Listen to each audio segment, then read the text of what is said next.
Mummy Brainers! A couple months ago, I polled a huge group of women online about what they had brought to the hospital or what they wished they had brought to the hospital, and today I want to deliver to you, no pun intended, the ultimate hospital bag packing list. So Sierra will be doing a sequel to this, and she will be covering things for your partner and things for your baby. So this is all pertaining to you specifically as the laboring mother. Labor moves faster when you feel like you're at home.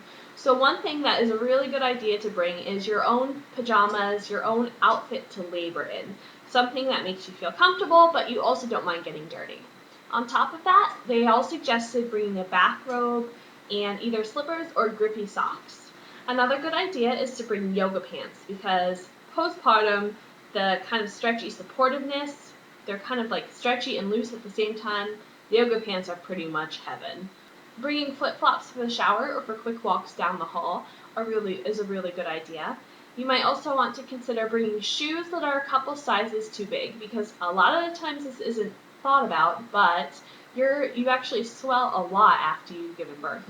Try to bring some nightgowns that have easy boob access, so something that you can unbutton or unzip down to get to your boob if you're breastfeeding, and also a cute outfit to go home in. So as far as cosmetics and toiletries go, bringing lip balm is always a good idea because when you're breathing heavily during labor, oftentimes your mouth will become dry and so will your lips.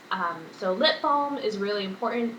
Toothbrush, toothpaste, hairbrush, all that good stuff, deodorant, shampoo, but also conditioner. Conditioner is important because hospital water is pretty drying. When you take your hospital tour, check to see if they have a hair dryer, and if they don't, you might want to bring your own if that's something you usually do.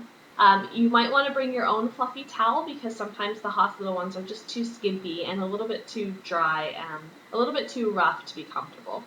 Now the hospital will give you really thick sanitary pads, but if you prefer thin ones, you might want to bring a couple. They never give you enough nipple cream at the hospital, so you might want to bring a little bit of extra nipple cream. Mouthwash for a quick rinse before visits. Face cleansing wipes so that right before bed or if you're too exhausted to go wash your face, you can just wipe off the grease and the grime.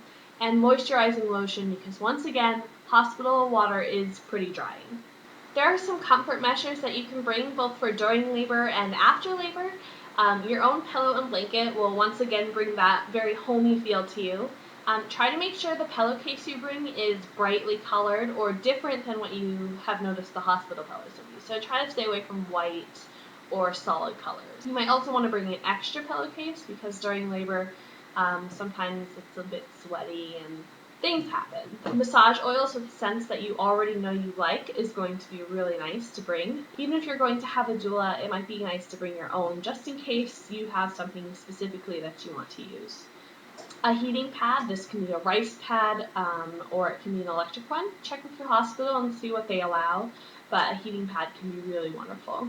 Another good option would be an ice pack and battery tea light candles to add kind of a nice peaceful ambiance to your room. You're of course going to want to make sure you have your camera, your cell phone, your laptop, and all the chargers to go with those.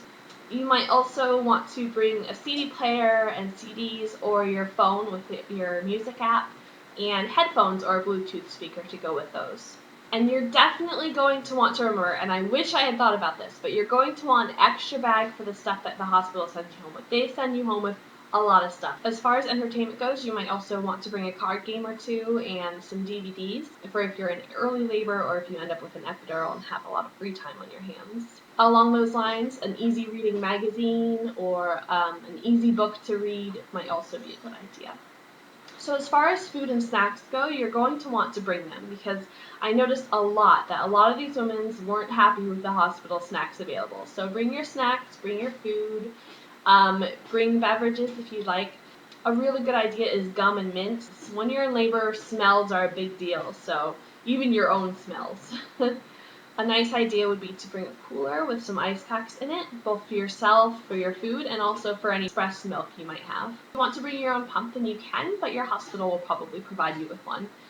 And lastly, it might be a good idea to consider bringing something for the nurses or midwives or doctors that attended to you. So that's it. That is the ultimate hospital bag packing list. I will include the entire list below, and like and subscribe, and I will see you next time.